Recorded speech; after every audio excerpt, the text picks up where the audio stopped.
Shalom, irmãos, meu nome é Anelise Amaral. Vocês vão assistir agora um vídeo sobre os ciclos de Israel, que foi apostasia, servidão, clamor e livramento. Este vídeo ele faz parte dos nossos encontros semanais do grupo Libertos pelo Sangue. Vocês estão convidados a participar do grupo. Nós temos nossos encontros semanais e curta e compartilhe esse vídeo e vem fazer parte da nossa turma, do nosso grupo, um grupo de irmãos em Cristo. Shalom. Vamos fazer a oração inicial. Eu quero ler o Salmo 119, versículo 89 ao 105. E a tua palavra é para sempre, ela está firmada no céu. Tua verdade continua de geração em geração. Fixaste a terra e ela permanece. Tudo existe até hoje conforme tuas normas, pois todas as coisas te servem.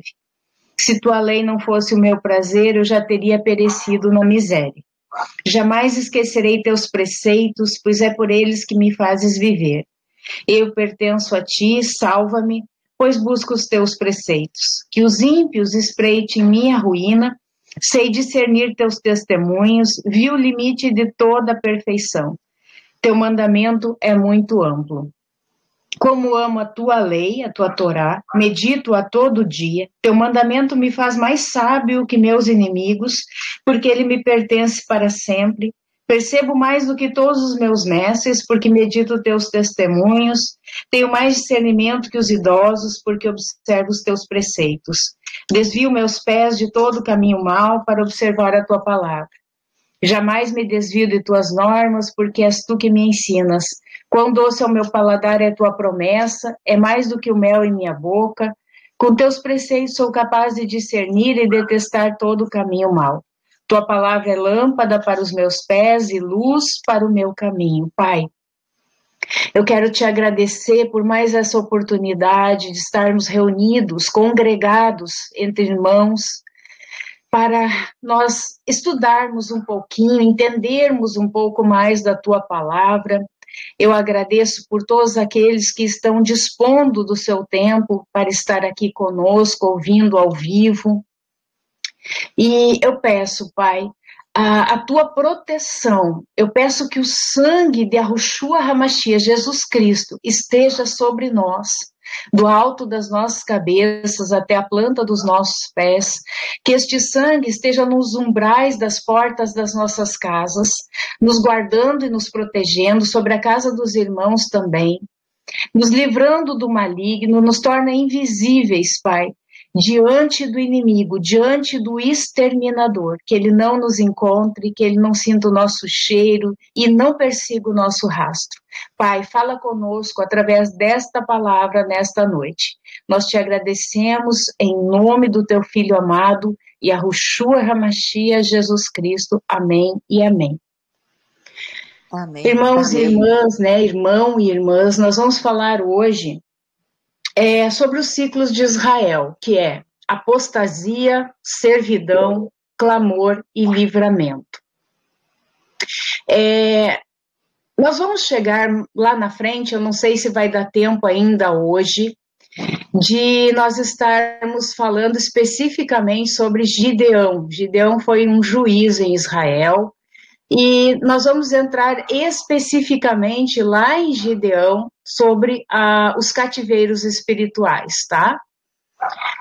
Israel, ele esteve nesse ciclo, de apostasia, servidão, clamor e livramento. Mais para frente no estudo vocês vão entender. Pode passar. Quando Israel apostata, ou seja, se divorcia do Eterno, é um divórcio. Por quê? O que é um divórcio? Divórcio é uma quebra de aliança, tá? Então, nós tínhamos uma aliança, no caso Israel, fez uma aliança com o Eterno e acaba por romper esta aliança servindo a outros deuses. A palavra diz que nós não podemos servir a dois senhores, Nós temos que escolher a qual senhor nós vamos servir. Então, Israel, ele se apostata, né? Ou seja, ele se divorcia do Eterno, a consequência disso é o cativeiro espiritual. O cativeiro, né? Eu botei aqui espiritual, é o que acontece para nós hoje, e, de certa forma, nós estamos nesse cativeiro, para quem crê na pré-existência, esse mundo em que vivemos, que se chama Terra, é o nosso cativeiro espiritual. E físico, né? Físico e espiritual. Quando o povo não suportava mais o sofrimento imposto pelos seus opressores, lá Israel, ele sofreu, né, essa oposição de inimigos reais, tá? E hoje nós enfrentamos a oposição de inimigos espirituais, demônios, tá? Eles, Israel, que somos nós, considerado nós, clamavam por livramento. Deus, sendo rico em misericórdia, conforme Efésios 2:4, ouvia o clamor dos aflitos e enviava um libertador, tá? Esse libertador que Deus enviava, ele sempre prefigurava Cristo. Alguns exemplos de libertadores. Pode passar. Então, Moisés ali foi o primeiro libertador, tá? Eu vou ler aqui para vocês. Aconteceu depois de muitos desses dias, morrendo o rei do Egito, que os filhos de Israel suspiraram por causa da servidão, da escravidão, e clamaram. Mas isso se passou muitos anos, certo? A palavra diz que eles ficaram 430 anos cativos no Egito. E o seu clamor subiu a Deus por causa da sua servidão. Êxodo 2:23. Depois, eu acho que eu me atrapalhei aqui nos versículos. Bom, vou continuar aqui. E disse o Senhor: tenho visto atentamente a aflição do meu povo, que está no Egito, e tenho ouvido o seu clamor por causa dos seus exatores, porque conheci as suas dores. Portanto, desci para livrá-lo da mão dos egípcios e para fazê-lo subir daquela terra a uma terra boa e larga, a uma terra que mana leite e mel, ao lugar do cananeu, do eteu, do amorreu, do ferezeu, do eveu e do jebuseu. Êxodo 3:7, 8 também. Portanto, Moisés foi o libertador dos hebreus do cativeiro egípcio, sob servidão do faraó. Então, eles não suportaram mais o cativeiro, eles clamam ao Altíssimo e ele providencia Moisés, que foi preparado já, né, ali para ser o libertador do povo lá da escravidão do Egito, certo? Depois Josué.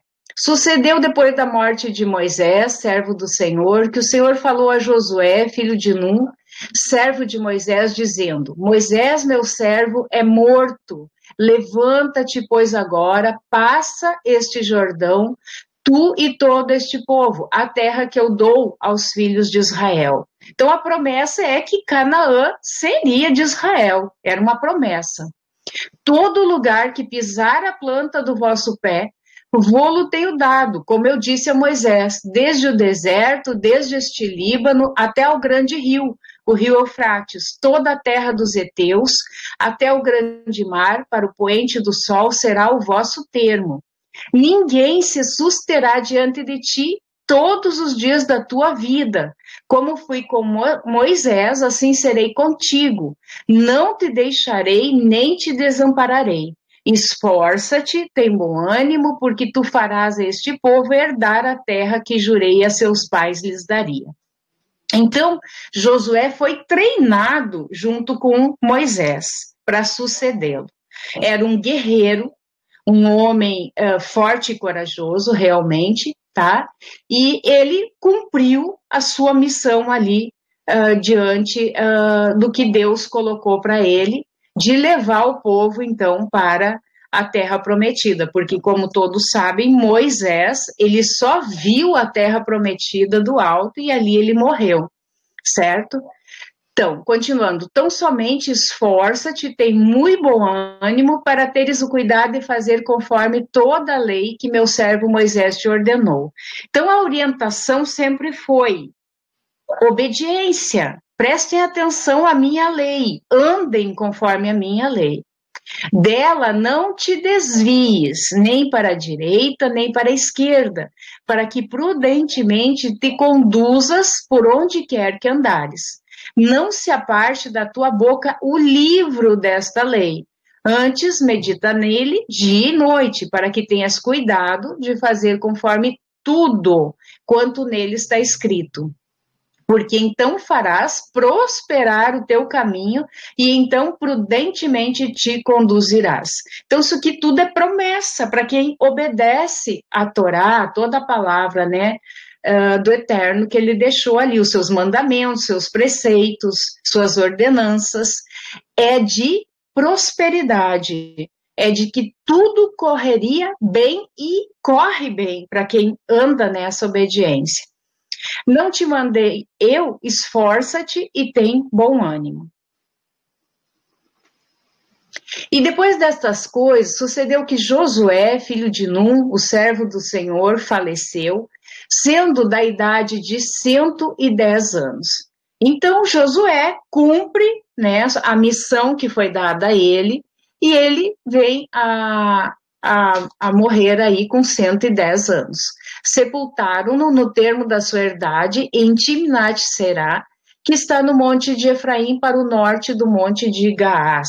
Serviu, pois, Israel ao Senhor todos os dias de Josué e todos os dias dos anciãos que ainda viveram muito depois de Josué e que sabiam toda a obra que o Senhor tinha feito a Israel.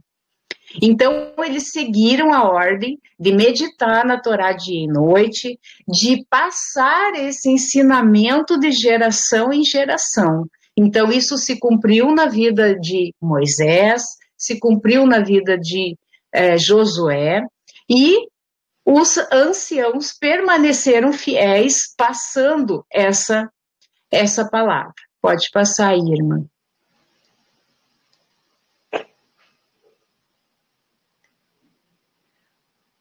Juízes 2, nós vamos ler todo o livro de Juízes no capítulo 2, tá?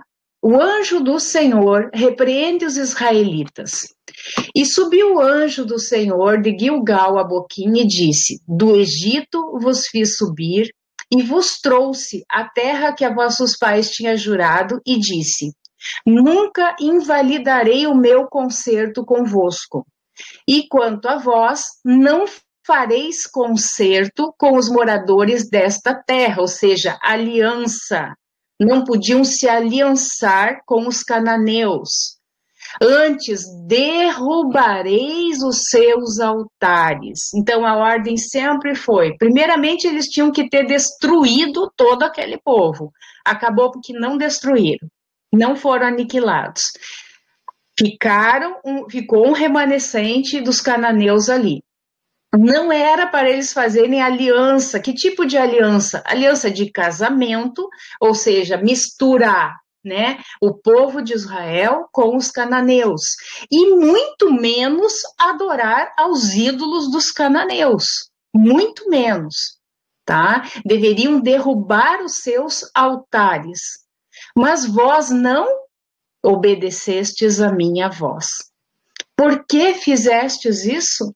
Pelo que também eu disse, não os expelirei de diante de vós, e antes estarão às vossas costas, e os seus deuses vos serão por laço. Então aqui vem uma punição pela desobediência, né? Então os cananeus iriam permanecer ali como uma pedra no caminho de Israel, certo? Então, por laço, os deuses também. Sucedeu que, falando o anjo do Senhor estas palavras a todos os filhos de Israel, o povo levantou a sua voz e chorou, né?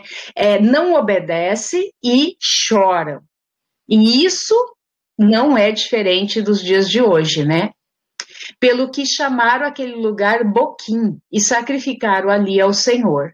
E havendo Josué despedido o povo, foram-se os filhos de Israel, cada um a sua herdade, para possuírem a terra. A infidelidade dos israelitas depois da morte de Josué. E serviu o povo ao Senhor todos os dias de Josué, todos os dias dos anciãos, que prolongaram os seus dias depois de Josué, e viram toda aquela grande obra do Senhor, a qual ele fizera a Israel. Faleceu, porém, Josué, filho de Num, servo do Senhor, da idade de 110 anos. Sepultaram, eu acho que eu repeti essa parte aqui, né, irmã? Pode passar. Eu repeti o slide.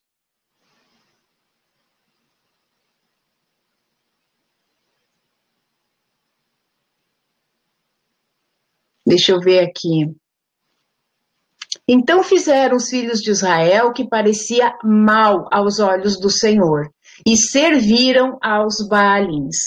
Então, essa frase ela vai ser recorrente aqui no livro de Juízes e depois lá no livro de Reis. Tá? Essa frase aqui. E fez os filhos de Israel o que era mal aos olhos do Senhor. Com relação aos reis de Israel. E fulano fez mal aos olhos do Senhor. Serviram aos Baalins, ou seja, aos deuses, né? Esses deuses, outros deuses.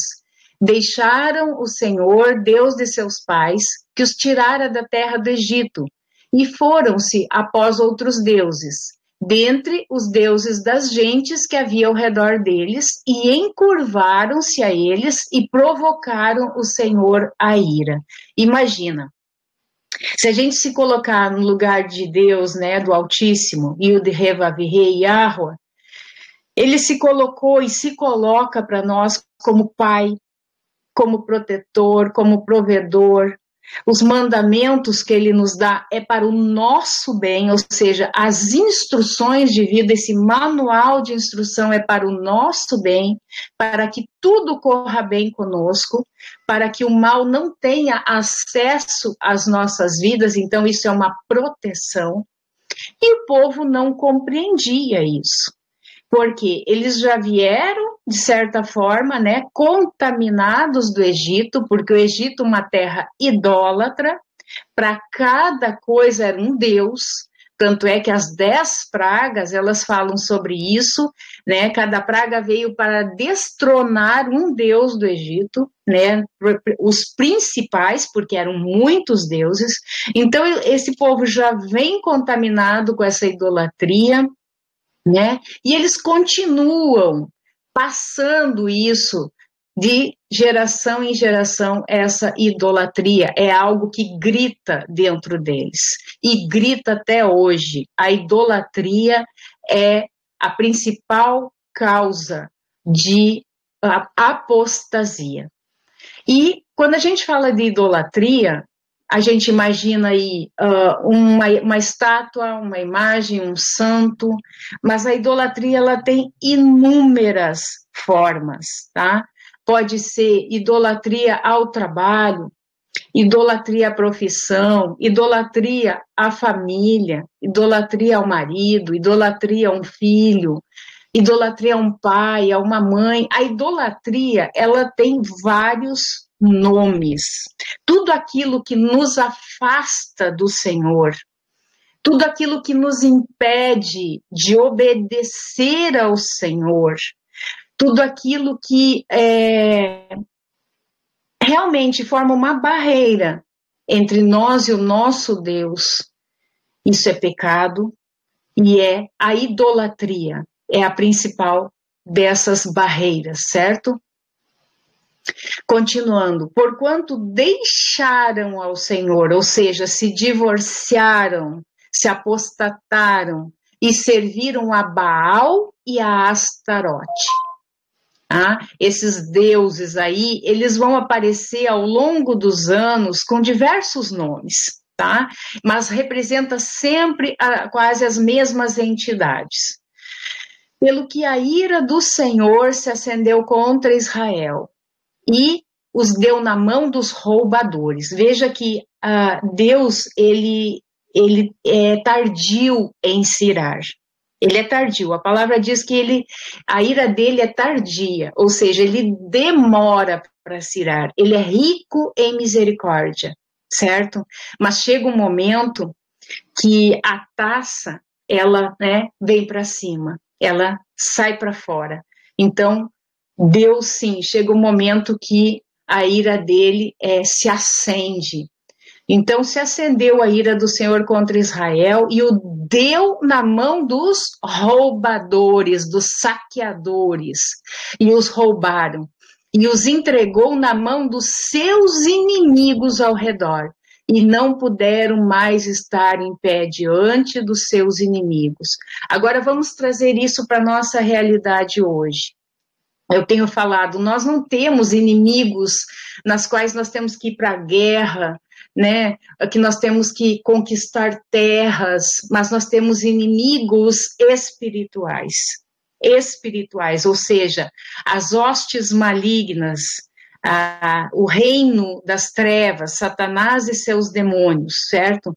Quando nós não estamos em obediência ao Eterno, a sua palavra, ele nos entrega a esses saqueadores, a esses roubadores.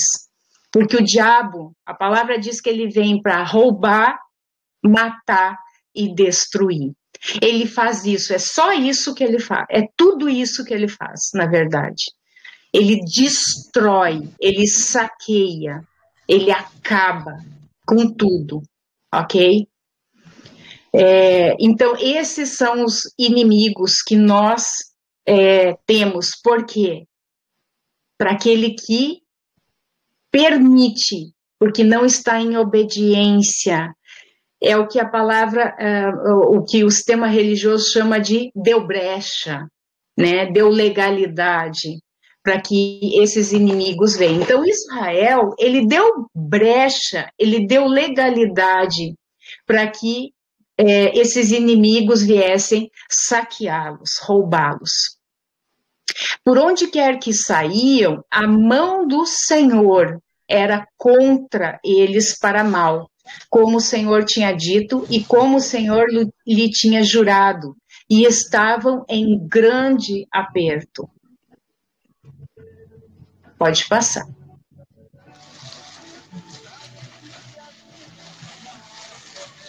E levantou o Senhor juízes que os livraram da mão dos que os roubaram. Porém, tampouco ouviram aos juízes. Antes se prostituíram após outros deuses e encurvaram-se a eles. Depressa, se desviaram do caminho por onde andaram seus pais, ouvindo os mandamentos do Senhor, mas eles não fizeram assim. Por quê? Porque também o ensino da palavra de Deus foi deixado de ser passado para os filhos, de geração em geração.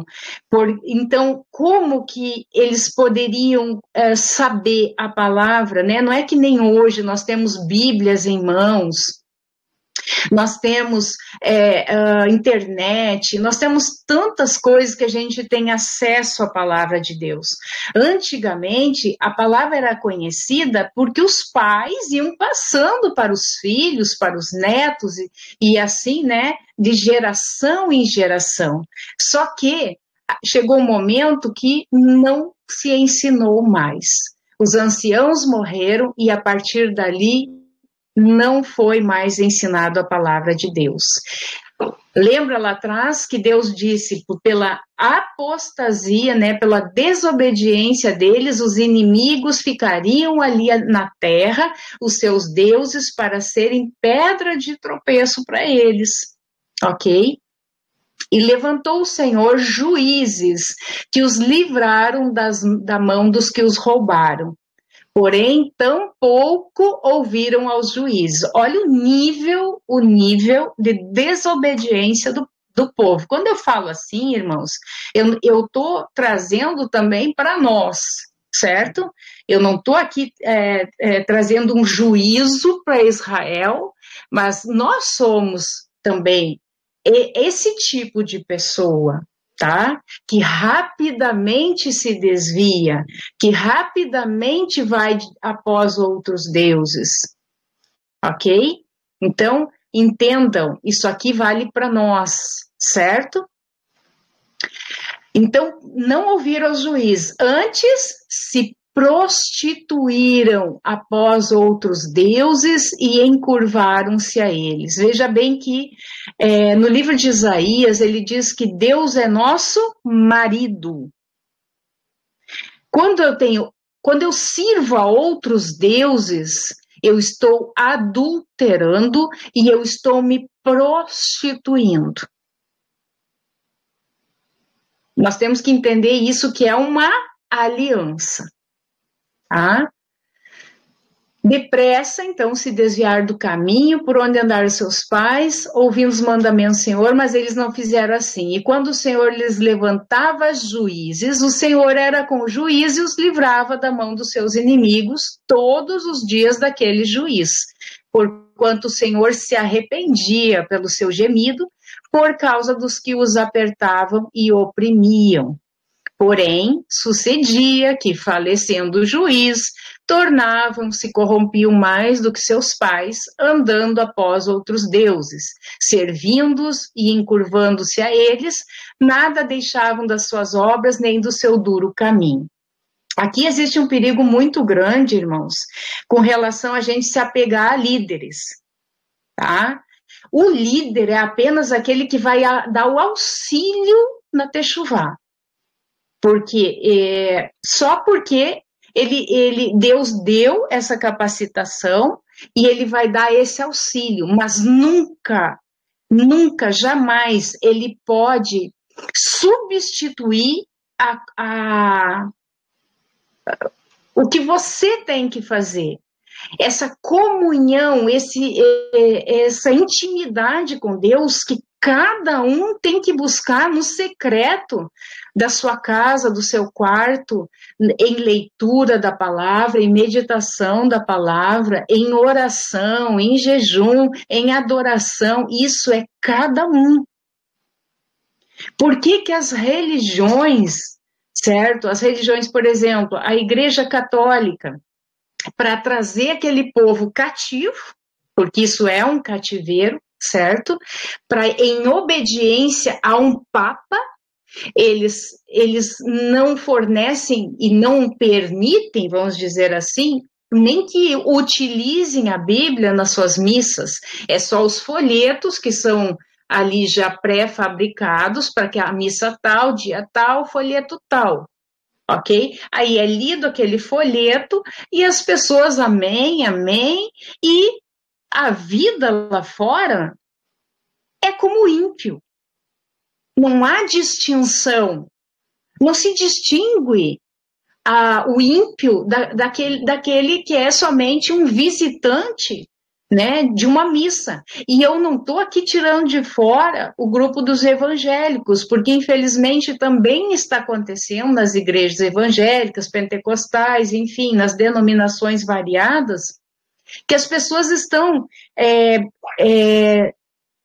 colocando toda a sua vida espiritual na mão do líder. Se o líder não orar por mim, eu não sou curada. Se o líder não orar por mim, sei lá, é ele que tem que orar. E daí a pessoa não ora em casa. Eu não tenho essa unção do líder.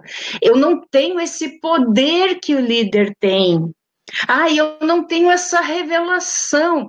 Mas por que não tem? Porque não faz, porque não ora, porque não lê a palavra, porque Deus não faz acepção de pessoas. Se você buscar de todo o teu coração, aqui, pela palavra de Deus, pedir o discernimento espiritual, pedir que a Ruach HaKodesh, o Espírito Santo, ajude, ele vai ajudar. Entende? Por isso que as pessoas estão ficando desnutridas espiritualmente. Porque eu estou na dependência de alguém Então, se aquela é como um bebê, se a mãe não for lá e colocar comidinha na boca, o bebê morre de fome. Então, as ovelhas, né, elas estão ali totalmente na dependência desse pastor humano, tá? Esse pastor aqui desta terra, e não tem buscado intimidade com o supremo pastor, que é Yahushua HaMashiach, Jesus Cristo. Então, nós temos que ter, eu sempre enfatizo isso, e eu não suporto idolatria. No tempo que eu frequentava a denominação, a última que eu passei foi a Batista, eu pregava culto de mulheres, e eu percebi que estava havendo uma idolatria. No dia que eu pregava, tinha mais mulheres. Quando outra pessoa pregava, não tinha tantas mulheres. Não estou aqui me envaidecendo de forma alguma, tá? Eu só estou dizendo que isso me incomodava demais. Me incomodava demais. Eu não queria aquilo. Eu queria ser só um instrumento de Deus ali. Mas as pessoas, elas têm uma tendência, parece que elas colam na idolatria, elas buscam a idolatria, mas por quê? É geracional, porque lá, né, de geração em geração, nós estamos vendo aqui Israel, são nossos antepassados aqui, e idólatras, desobedientes. É isso que nós temos que entender. Então, eu peço, busquem ao Senhor. Por vocês, busquem. Não estou entendendo, não estou compreendendo. Tenta de novo, busca a revelação, lê de novo, ora. A oração não consigo. Vocês imaginam que quando eu voltei para o Senhor, né, para os caminhos do Senhor, eu não sabia orar. Eu só sabia orar o Pai Nosso, né, e só. Eu não sabia orar. Eu não sabia como chegar diante de Deus. Eu dizia, Deus, obrigada, meu Deus, me ajuda. Era algumas palavras assim que eu ia falando. À medida que a gente vai tendo intimidade com o Pai, né, a gente vai melhorando, mas não quer dizer que você tenha que ter você pega PhD em oração. Você tem que ter intimidade com Deus. Às vezes a gente está tão as situações da vida, né, que nos deixam às vezes angustiado e realmente não sabe como orar. A gente só diz, Deus, me ajuda, Jesus, me ajuda. E Ele ajuda. Amém? Continuando então. Pelo que a ira do Senhor se acendeu contra Israel e disse, porquanto este povo transpassou o meu concerto, que tinha ordenado a seus pais, não deu ouvidos à minha voz, tampouco desapostarei mais de diante deles a nenhuma das nações que Josué deixou morrendo, para por elas provar a Israel se hão de guardar o caminho do Senhor, como seus pais o guardaram, para por ele andarem ou não. Assim o Senhor deixou ficar aquelas nações, não as desterrou logo, nem as entregou nas mãos de Josué. Então, para testar ali a Israel. Estas, pois, são as nações que o Senhor deixou ficar para por elas provar, né, ou testar. A palavra em hebraica para provar é nassá. Mais para baixo, no outro slide vai ter, eu vou mostrar para vocês, tá? Então, para por elas, então essas nações, os cananeus, iriam provar a Israel, a saber, a todos os que não sabiam de todas as guerras de Canaã. Isso tão somente para que as gerações dos filhos de Israel delas soubessem, para lhes ensinar a guerra, pelo menos as gerações que dantes não sabiam disso. 5 príncipes dos filisteus, todos os cananeus e sidônios e heveus que habitavam nas montanhas do Líbano, desde o monte de Baal-Hermon até a entrada de Amate. Estes, pois, ficaram para, por eles, o Senhor provar a Israel, para saber se dariam ouvidos aos seus mandamentos, que tinha ordenado a seus pais pelo ministério de Moisés. Habitando, pois, os filhos de Israel no meio dos cananeus, e heteus, e amorreus, e ferezeus, e heveus, e jebuseus, tomaram de suas filhas para si por mulheres, e deram aos filhos deles as suas filhas, e serviram aos seus deuses. Isso é o que a palavra chama de jugo desigual. Não dá certo. Jugo desigual em qualquer situação. Não dá certo. Casamento e jugo desigual, perda de tempo, vai dar errado. Eu sou testemunha disso. Errado. Não dá certo. Você abrir uma sociedade de uma empresa com jugo desigual, não vai dar certo. Mas por quê? Porque não dá. Porque a semente não pode ser misturada. Ah, mas ele vai se converter. Eu sei que eu vou converter ele. Eu também pensava assim, não converte. Amém? Então, cuidado com o jugo desigual. E os filhos de Israel fizeram o que parecia mal aos olhos do Senhor e se esqueceram do Senhor seu Deus e serviram aos Baalins e a Astarote. Juízes 3, 1 ao 7. Eles serviram, serviçal, escravo. Foram escravos desses deuses aí, Baalins e Astarote. Então, aqui está a palavra que eu falei para vocês, a palavra nassá, que ela também tem o contexto de tentar, tá? É isso que eu também queria dizer, né? Então, testar, provar e tentar, tá? É toda essa palavra nassá. Então, nós temos que cuidar, né? O pecado, ele pode, o que pode ser na tentação, tá? Por exemplo, ainda não considera pecado, né? Você é tentado, Jesus foi tentado pelo diabo, mas ele não sucumbiu a essa tentação. Então, a tentação ainda podemos dizer que ela não é ainda o pecado, certo? A não ser que você caia nessa tentação, que foi o caso de Israel. Eles serviram a esses deuses estranhos. Pode passar, irmã.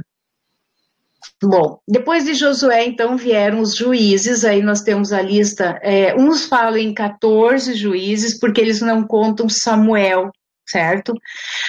Aqui está contando com 15 juízes. O primeiro juiz, né, que Israel teve foi Otiniel, Juízes 3:9. Ele livrou a Israel do rei da Mesopotâmia. Ehude, Juízes 3:15, expulsou os amonitas e os moabitas. Sangar, este Sangar, eu estive lendo, ele parece que não era um israelita, mas ele estava ali com Israel.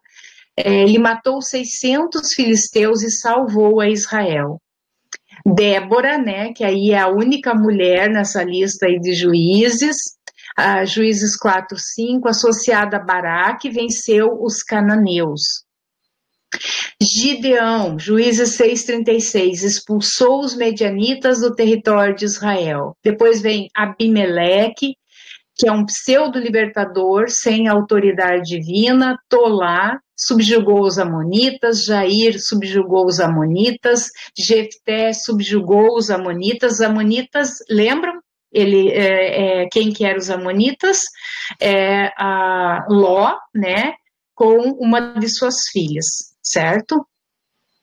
E o Moabita cruza de Ló com a outra filha.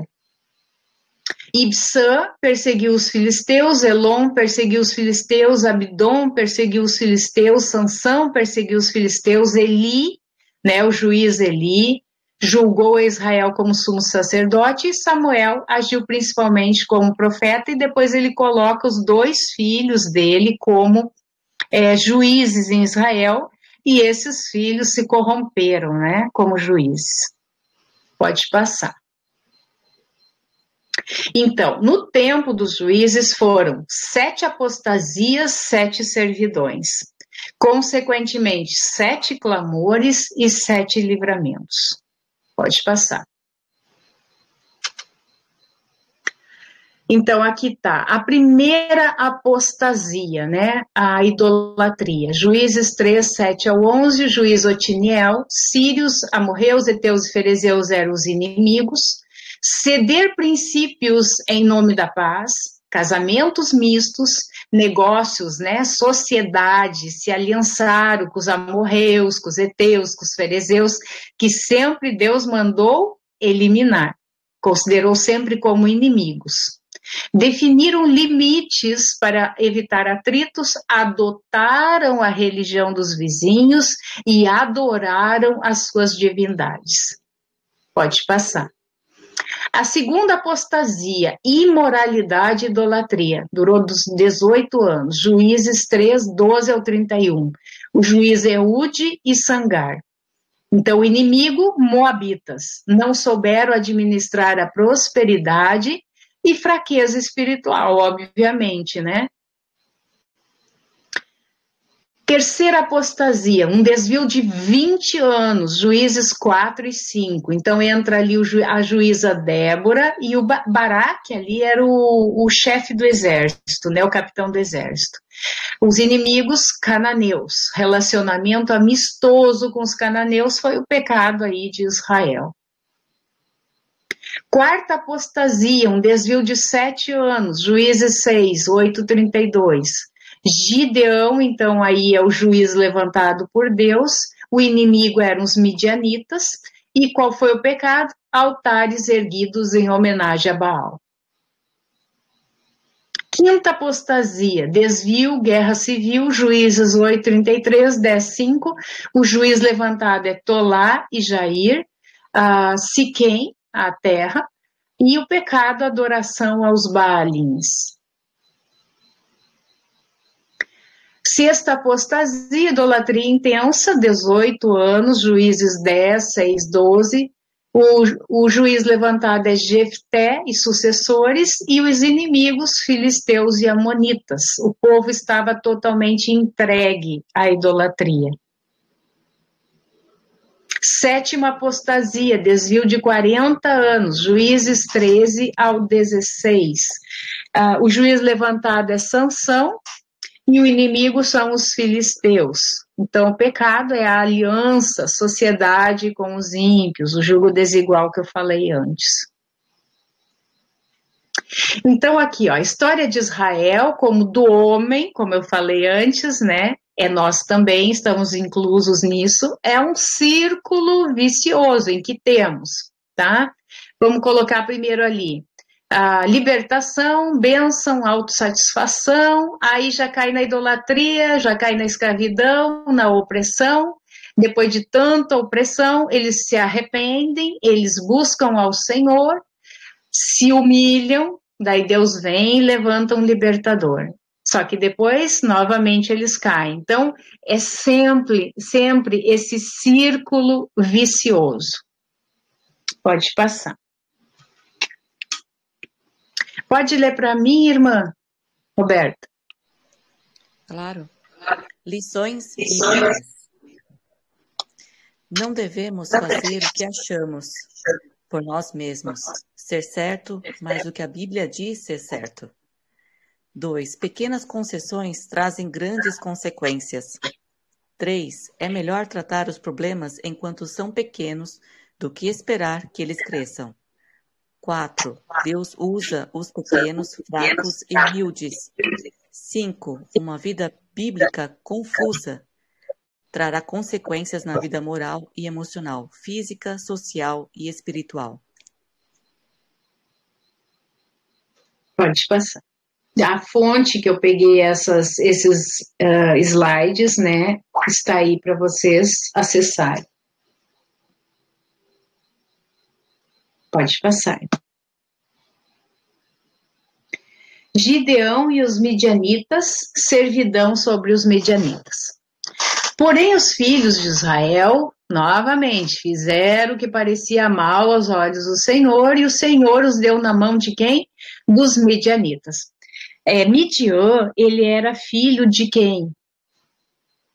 Alguém sabe me dizer?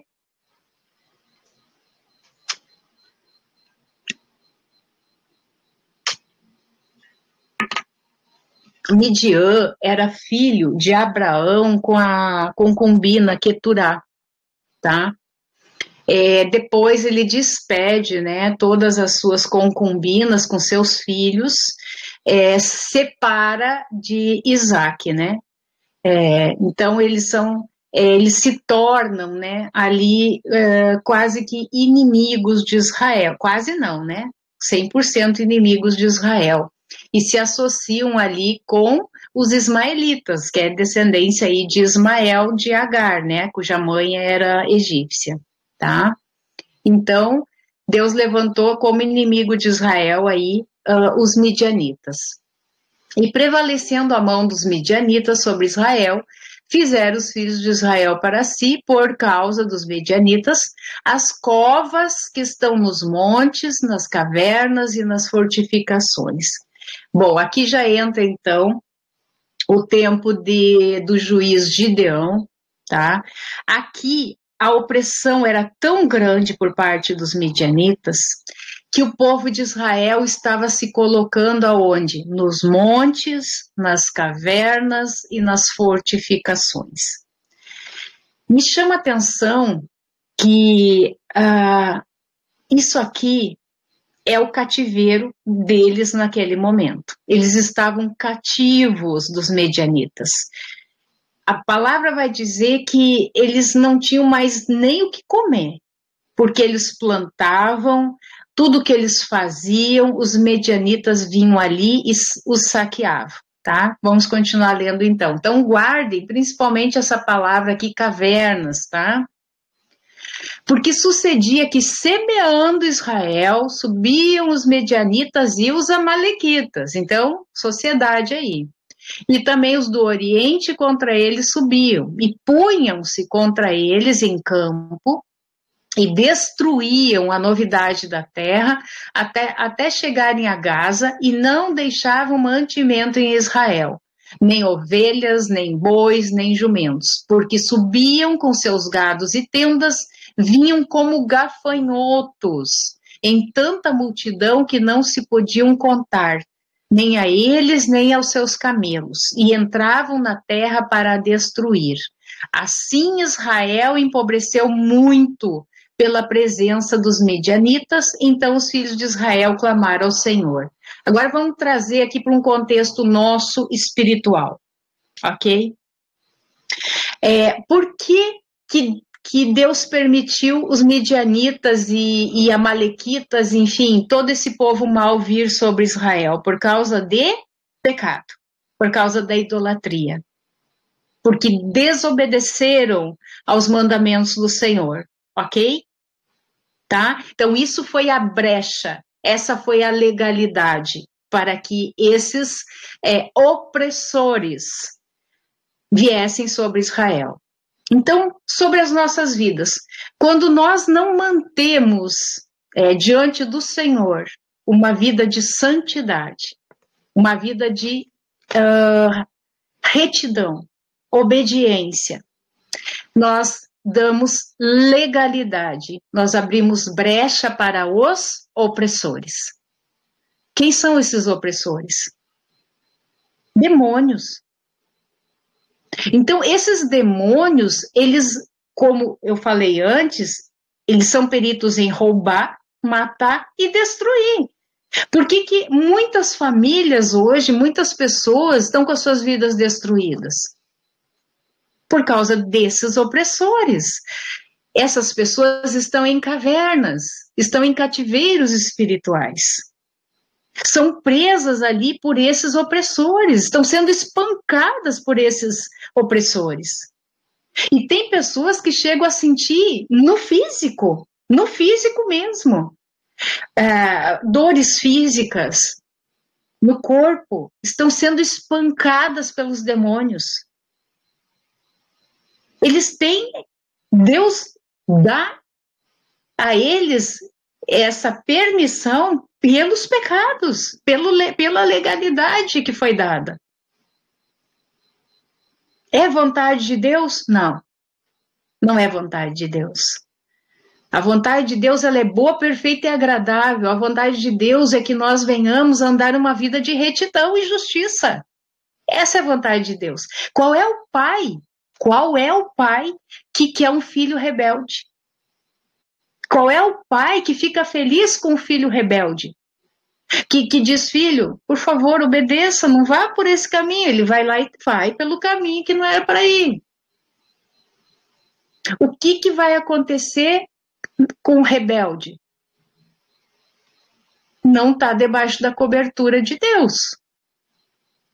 E se nós não estamos sob a cobertura de Deus, nós estamos à mercê do inimigo. É isso que aconteceu aqui com esse povo, o povo de Israel, né? Que deram essa legalidade para que os midianitas viessem ali e realmente os saqueassem em tudo. Em tudo, tá? Vamos adiante que vocês vão entender. Nesse ciclo aqui, nesse mesmo ciclo que nós vimos antes, tá? Presos. Quantos estão aqui nesse ciclo? Quantos vão olhar e dizer assim, eu estou nesse círculo vicioso? Eu estou.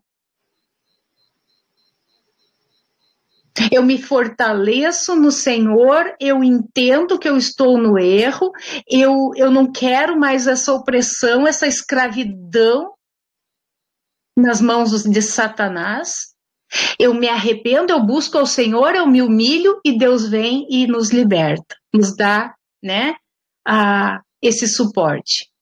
Nos abençoa, nós ficamos satisfeitos, mas dali um pouco nós caímos novamente.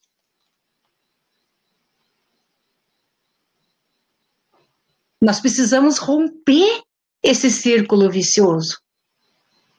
Nós precisamos renunciar a esses pecados que estão fazendo com que esse círculo permaneça nas nossas vidas. Eu não estou dizendo não àquilo que está me aprisionando. Cada um tem a sua prisão. Eu sei daquilo que eu já batalhei, que eram minhas prisões, que eu tinha. Graças a Deus, eu creio que Deus me libertou dos cativeiros. Mas quantos ainda estão em cativeiros, sendo espancados pelos demônios? Gente, não pense que isso não acontece na vida do crente. Isso é ignorância pensar que o crente está isento disso. É por isso que as pessoas estão sucumbindo, estão deprimidas, tristes, aflitas, e eu não estou falando do ímpio, eu estou falando do crente. A vida derrotada, famílias destruídas, aflito, ansioso, depressivo, síndrome do pânico. Por quê? Espancado por demônios, porque ainda está cativo. Nós temos que pedir a direção do Espírito Santo, da Ruach HaKodesh, para que a gente possa detectar que cativeiro é esse. No que ainda eu preciso me arrepender ou renunciar. Muitas vezes a gente já renunciou, mas não se arrependeu.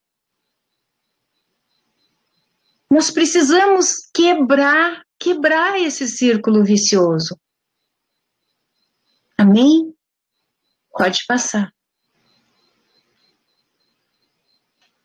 E sucedeu que, clamando os filhos de Israel ao Senhor por causa dos medianitas, enviou o Senhor um profeta aos filhos de Israel que lhes disse: assim diz o Senhor Deus de Israel, do Egito eu vos fiz subir, vos tirei da casa da servidão, vos livrei das mãos dos egípcios, da mão de todos quantos vos oprimiam.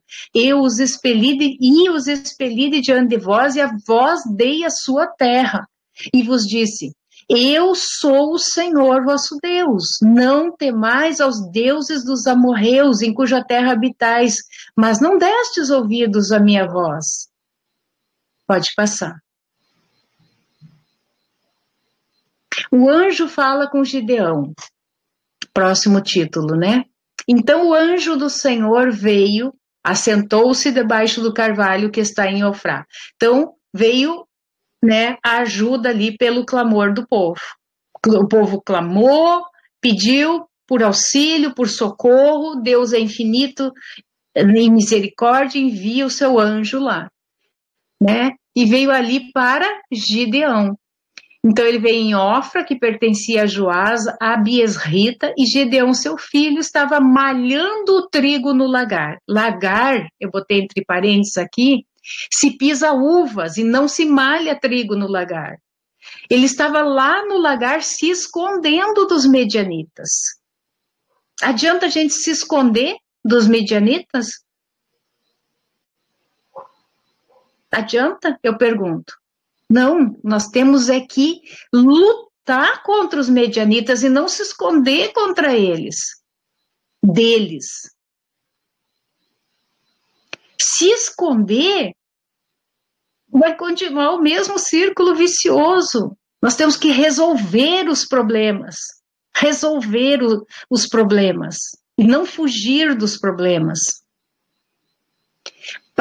Então, malhando o trigo no lagar para o salvar dos medianitas. Então o anjo do Senhor lhe apareceu e lhe disse: o Senhor é contigo, varão valoroso.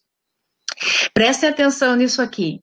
O anjo do Senhor lhe apareceu e lhe disse: o Senhor é contigo, varão valoroso. Aí eu coloquei aqui: não me parece nem um pouco que Gideão era valoroso ou valente guerreiro, como em outras traduções fala valente guerreiro, né? Primeiro, porque ele estava malhando o trigo escondido. Isso não é uma atitude de alguém corajoso, né?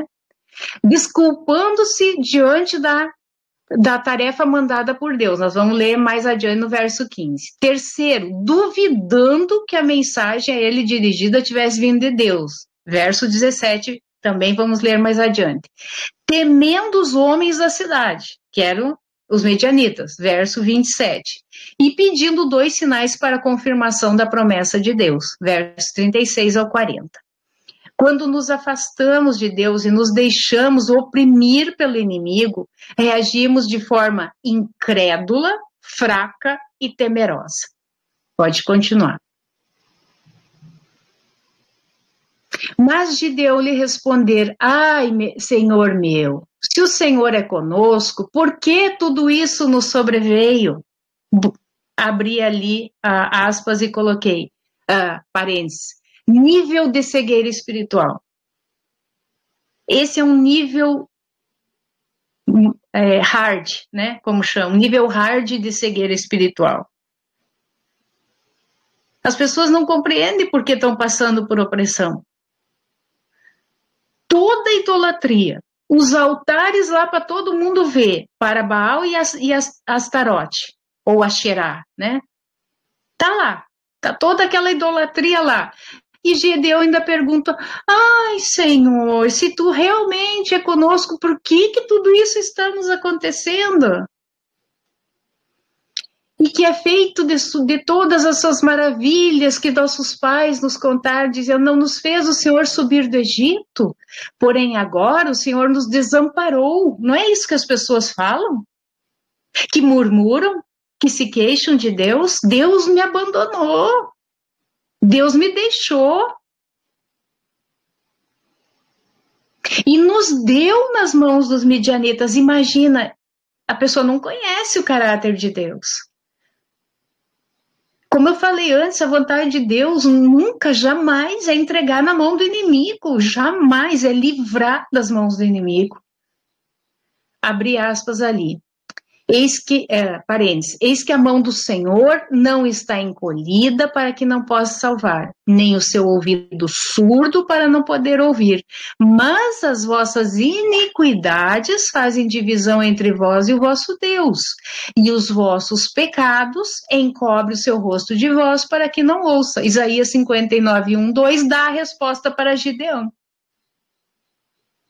Então o Senhor olhou para ele e disse: vai nesta tua força e livrarás a Israel da mão dos midianitas. Porventura não te enviei eu? E ele lhe disse: ai, Senhor meu. Já é o segundo ai, né? Acho que antes ele também disse ai. Segundo ai de Gideão. Ai, Senhor meu, com que livrarei a Israel? Eis que a minha família é a mais pobre em Manassés, e eu o menor na casa de meu pai. O vitimismo paralisa. Cuidado, gente, com o vitimismo. Ai, aqui parece uma aparência de humildade, né? Ai, mas eu sou tão pequeno. Eu sou a menor das famílias, mas eu vejo aqui uma atitude vitimista. Eu prefiro ficar aqui malhando trigo no lagar. Eu prefiro ficar aqui me escondendo do que, né, assumir a minha posição de valente, de corajoso. Aleluia. Me perdi. Acho que eu não tinha terminado de ler ainda, irmã. Volta ali um pouquinho. O vitimismo paralisa. Se Deus diz vai, ele é contigo. Pode passar. Quando estamos no cativeiro, prestem atenção nisso. Prestem atenção. Somos reféns de Satanás. O que é cativeiro? É prisão. E a tortura que ele pratica é o contraponto da palavra de Deus. Ou seja, quando Deus diz a Gideão, vai, homem valoroso, Gideão no primeiro momento diz, quem sou eu, meu Senhor? Por que ele fala assim? Porque ele está no cativeiro. Porque Satanás diz para ele assim, você é um fraco, você é um derrotado, você é um miserável, você não consegue, nunca consegue, você sempre cai, não tem forças. Deus diz, vai valente, vai corajoso, vai guerreiro. Mas Satanás lá, a tortura dele para você lá no cativeiro é isso, você é um fraco, você não tem capacidade. Quem é você? Você é o menor dos menores.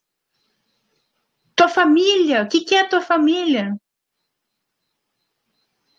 Um bando de fraco, sem atitude, sem coragem. Deus vai e fortalece o verdadeiro Gideão. Gideão já tinha perdido a sua identidade, cativeiro faz você perder a sua identidade no reino de Deus. Homem valente, valoroso, mulher valente, valorosa. Eis a palavra que o Senhor diz para nós nessa noite. Nós somos valentes, nós somos valorosos para Deus. Pode passar. E o Senhor lhe disse, porquanto eu hei de ser contigo. Parênteses aqui. Não temas, porque eu estou contigo, não te assombres, porque eu sou teu Deus. Eu te fortaleço, te ajudo, te sustento com a destra da minha justiça. Isaías 41, 10. Tu ferirás os medianitas como se fosse um só homem. E ele lhe disse, se agora tenho achado graça aos teus olhos, dá-me um sinal de que és o que comigo falas. Rogo-te que daqui te não apartes, até que eu venha a ti e traga o meu presente e o ponha perante ti. E disse, eu esperarei até que voltes. E entrou Gideão, preparou um cabrito, bolos asmos de um efa de farinha, a carne pôs num açafate e o caldo pôs numa panela. E trouxe-lhe até debaixo do carvalho e lhe apresentou. Porém o anjo de Deus lhe disse, toma a carne e os bolos asmos e põe-nos sobre esta penha e verte o caldo. E assim o fez. Pode passar. E o anjo do Senhor estendeu a ponta do cajado que estava na sua mão e tocou a carne e os bolos asmos. Então subiu fogo da penha e consumiu a carne e os bolos asmos. E o anjo do Senhor desapareceu dos seus olhos. Então, viu Gideão, que era o anjo do Senhor, e disse Gideão: Ah, Senhor Yahua.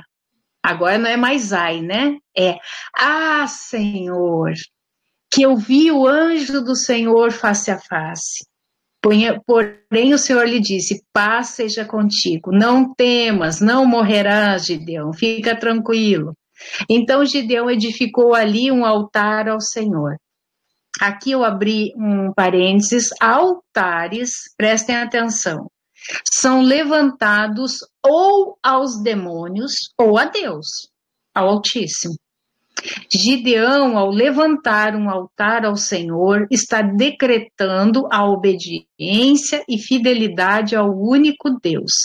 Então, quando nós pecamos, nós levantamos altares a Satanás, aos demônios, altares mesmo, tá? Nós estamos dando essa adoração através do pecado, tá? Então, aqui, este ato de sacrifício que foi feito aqui, foi levantado um altar, que já estava destruído, né? Foi levantado um altar novo aqui, como se fosse uma renovação de aliança aqui com o povo de Israel. Gideão, ao levantar o altar ao Senhor, então está decretando a obediência e fidelidade ao único Deus, e lhe chamou o Senhor é paz, e ainda até o dia de hoje está em Ofrá dos Abiesritas. E aconteceu naquela mesma noite que o Senhor lhe disse: toma o boi de teu pai, a saber, o segundo boi de 7 anos. Eu estive pesquisando a respeito desse segundo boi, tá? Há o entendimento que o primeiro boi era dado para Baal, para ver o nível de apostasia de Israel. O primeiro boi era dado para Baal e o segundo boi era para o Altíssimo. Eles estavam fazendo um sincretismo religioso, ou seja, estavam deixando de adorar a Deus. Entende? Mas em segundo plano, como rito, não de coração. O coração estava lá em Baal. O coração estava lá em Asherá, em Astarte. Era somente um ritual ao Altíssimo. Por isso, ele disse, pega esse segundo boi, né, que era do pai, que dá a entender que era um idólatra de carteirinha, né? Deixa eu ler aqui para mim não me perder. Toma o boi de teu pai, a saber, o segundo boi de 7 anos, tá? E derriba o altar de Baal, ou seja, coloca para o chão, derruba isso aí, que é de teu pai, e corta o bosque, nessa tradução. Outras traduções falam em postes ídolos, tá?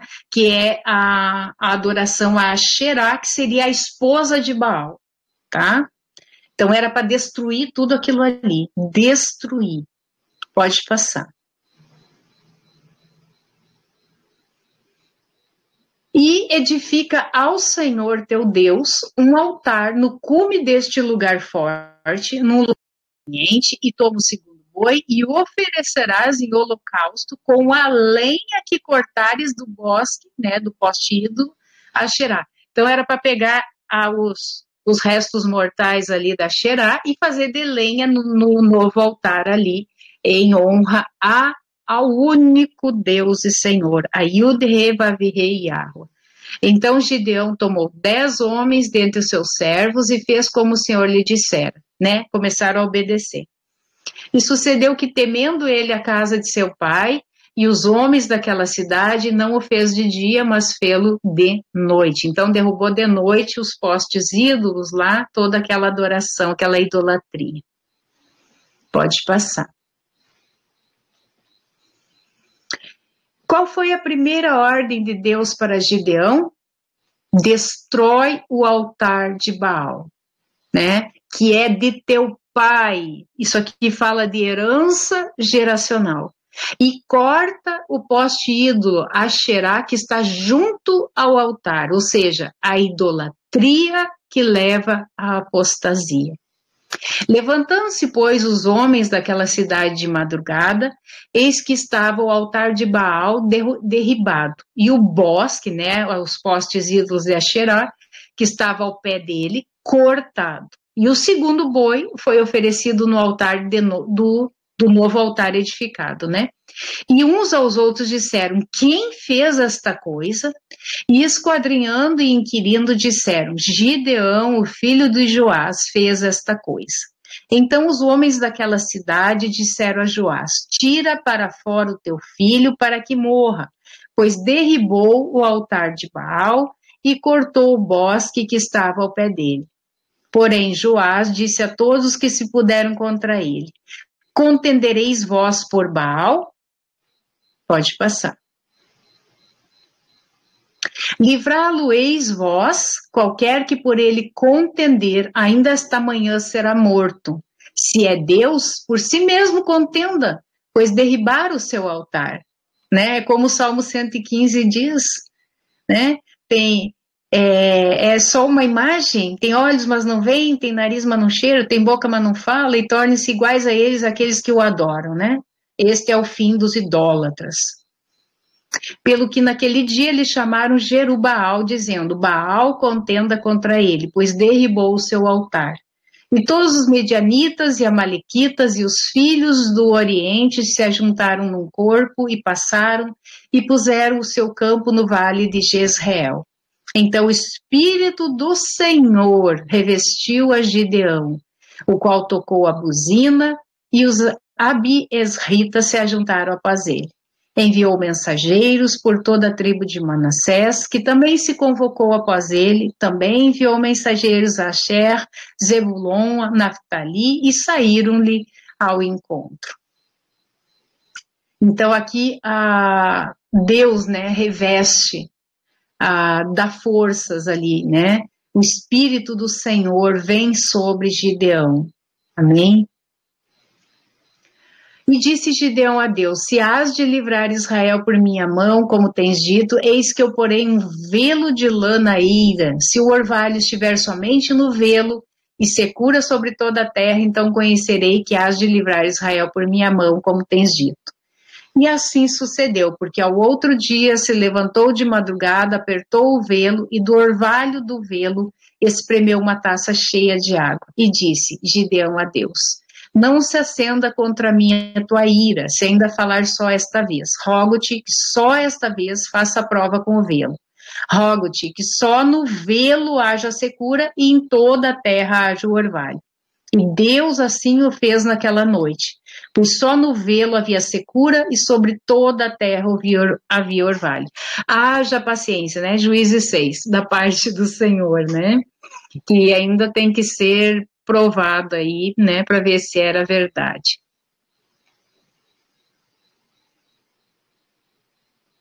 Eu acho que terminou, né, irmã?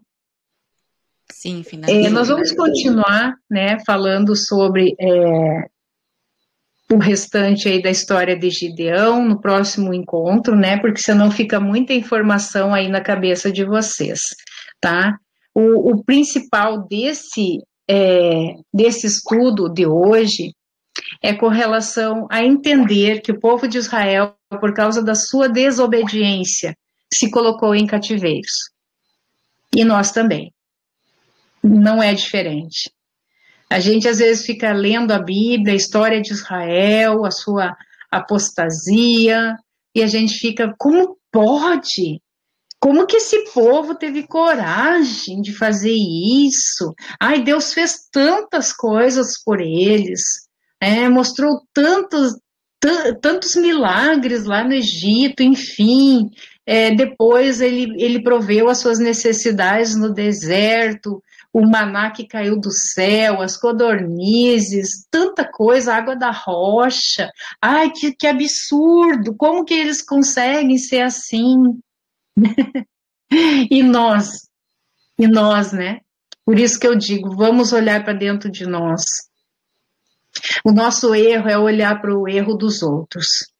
E às vezes nós estamos em cativeiro, sendo oprimidos, espancados pelo inimigo, né? Pelos opressores, pelos demônios, e nem estamos nos dando por conta. Com a vida totalmente detonada, destruída. Por que essa palavra, irmãos e irmãs? Por quê? Porque nós precisamos nos libertar. Esse canal se chama Libertos pelo Sangue, libertas pelo sangue de Cristo. Muitos dizem, mas Jesus já fez tudo por nós, ele disse que está consumado. Será que é simples assim? Pensem sobre isso. Nós temos que fazer a nossa parte. Nós temos que reconhecer que somos falhos, pecadores. Nós temos que corrigir os nossos erros, nos arrepender, arrependimento genuíno e verdadeiro. Deixar a vida pecaminosa para trás. Aí, sim, o sangue de Jesus vem. E ele diz que por mais escarlate seja, né, esteja manchado por causa dos nossos pecados, as nossas vestes se tornarão mais brancas do que a neve, com o sangue de Cristo. Amém. Pai Celestial, eu me coloco em adoração e louvor diante de Ti nesse momento. Eu me submeto a Ti completamente, sem reservas, em todos os setores da minha vida. Humildemente te peço perdão por todos os pecados que cometi, através de pensamentos, sentimentos, atitudes e comportamentos, e também através do meu falar, do meu ouvir, das minhas mãos, dos meus olhos, em todos os meus sentidos. Em nome de Jesus, de Yahushua HaMashiach, recebo o teu perdão. E me cubro com o sangue do Senhor Jesus Cristo, para me proteger durante toda esta oração. Também cubro as nossas famílias, as nossas casas, os nossos bens, o nosso trabalho, nosso ministério e tudo que diz respeito à nossa vida com este sangue do Cordeiro de Deus. Repreendo toda e qualquer retaliação de Satanás sobre nós, sobre os nossos familiares, sobre as áreas da nossa vida, em nome de Jesus. Eu tomo firme posição contra toda ação de Satanás que queria me impedir neste momento de oração. Eu coloco o sangue do Senhor Jesus Cristo e a cruz de Cristo, separando completamente as nossas vidas do reino das trevas, Satanás e seus demônios. Peço ao Senhor, Yud-Heva Virrei Yahweh, que dê ordem aos seus anjos em nosso favor, para em tudo nos ajudarem, nos protegerem, nos defenderem, conforme os termos que passo a orar ao meu Deus. Pai eterno, em nome de Yahushua HaMashiach Jesus Cristo, assumo neste momento o meu lugar com Cristo nas regiões celestiais, mantendo todos os principados e potestades, poderes das trevas, espíritos malignos, debaixo dos nossos pés. Eu agradeço ao Senhor, nosso Deus, porque a vitória que o Senhor Jesus Cristo obteve para nós naquela cruz e na sua ressurreição foi nos dada, e porque hoje estamos assentados com Cristo nos lugares celestiais. Portanto, declaro que todos os principados, potestades, todos os espíritos malignos estão amarrados, amordaçados, manietados, paralisados, debaixo dos nossos pés, no nome do Senhor Jesus Cristo. Pai Celestial, eu te agradeço pela armadura que providenciaste e que nos protege de todos os ataques do maligno. Nos cingimos com a verdade, nos revestimos da couraça da justiça, calçamos as sandálias da paz e colocamos o capacete da salvação. Levantamos o escudo da fé contra os dardos inflamados do inimigo. Tomamos a espada do Espírito, que é a palavra de Deus, e usamos a tua palavra contra todas as forças do mal que queiram agir em nossa vida. Nós nos revestimos dessa armadura de poder, vivendo e orando em completa dependência de ti. Bendito e poderoso Espírito Santo de Deus. Bendita Ruach HaKodesh, eu te peço que nos encha completamente nesse momento de uma nova unção. Derrama um óleo novo sobre nós, um óleo novo e fresco em nossa vida. Espírito Santo, tira todo o óleo velho, rançoso, que já perdeu a força, e transborda de um óleo novo, repleto do teu poder e da tua força, em nome de Jesus Cristo. Entra na nossa vida, derruba todas as malignidades, expulsa todos os demônios, em nome de Jesus Cristo. Peço que retire de nós todos os pontos de contato de Satanás e seus demônios com as nossas vidas. Declaramos que estamos totalmente livres de Satanás e seus demônios e que a partir deste momento mantemos apenas uma única conexão inquebrável com a Ruach HaKodesh, com o Pai e com o Filho, Jesus Cristo e a Yahushua HaMashiach. Amém e amém. Amém, irmãos. Amém. Shalom, tenha uma excelente noite na presença do Eterno. Boa noite. Boa noite, Shalom. Boa noite.